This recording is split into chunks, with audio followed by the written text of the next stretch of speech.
Hi there.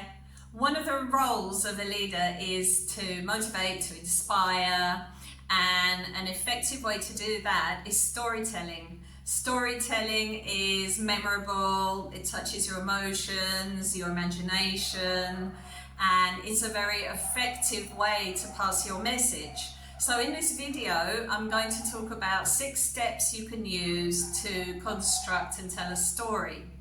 And the first one is, instead of beginning with you and thinking about yourself and how you're going to tell it and all of that, think about the audience. Think about who you're going to be talking to, whether it's your team, your peers, the C-level, the whole company. Have them clearly in mind, and then think about the message that you want them to walk away with. What do you want them to remember? Once you have your audience and your message, you can move on to your experience. What's happened in your experience that would illustrate that message? For example, if you've noticed that your team are avoiding risk-taking and you believe they need to take more risks in order to innovate and grow, you might tell them a story like, let me think of a personal one. When I was becoming a coach, before that I was a teacher, and when I wanted to find my first coaching clients, I decided to ask my students. And although I knew that it was okay to do that, I actually felt very, very vulnerable and insecure because I was a new coach. I didn't know how my students would react. So I kind of remember sitting in front of them, my heart beating, and I'd wait till the last minute, the end of the class, and I'd say, blurt it out, I'm qualified as a coach, how about I coach you?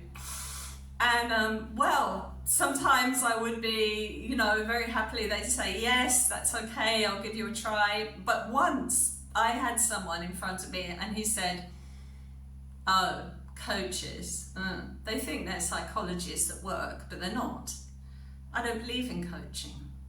Oh, it was like he got a glass of cold water and just poured it over my head. But after that, he said something. He said, but okay, I'll try.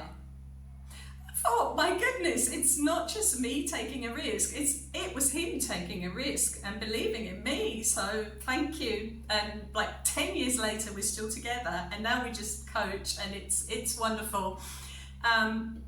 So just going back to storytelling here, because I kind of paused there to tell a bit of a story just to illustrate this thing of risking and it being worth risking. And there's a few things I did there. First of all, it was very short, it was very simple. You don't want to fill your story up with a lot of detail.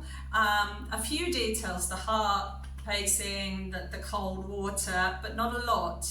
And secondly, you don't want to be the hero in your story. So I said, look, I took a risk, but he took a bigger risk. So he was actually the hero in my mind.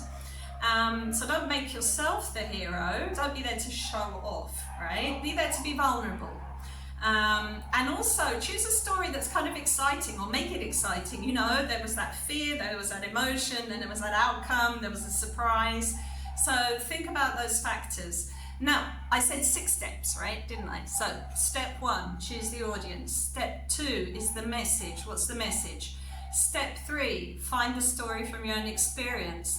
Step 4, short and simple. Step 5, you're not the hero, right? And there needs to be some struggle. And finally, step 6 is practice. What I often see is people preparing a lot, especially slides and things like that. You don't need slides for storytelling. People will be imagining, they'll be visualizing, paint the picture, right? So spend a short time thinking about it and spend more time actually practicing it. A lot of people like to practice in front of the mirror, but I would say do what I'm doing here and practice in front of your camera, right? Record it and then watch your recording. And then you'll be able to see yourself outside of it after you've given the story and critique yourself better, okay? So I hope that's helpful to you. A good story, please remember, can become viral. you know, because people love telling stories, and if they enjoyed your story, they're sure to pass it on to someone else. So it might go circulating around the company for weeks or even months to come. It's worth taking some time to make a great story. Thanks for watching this video.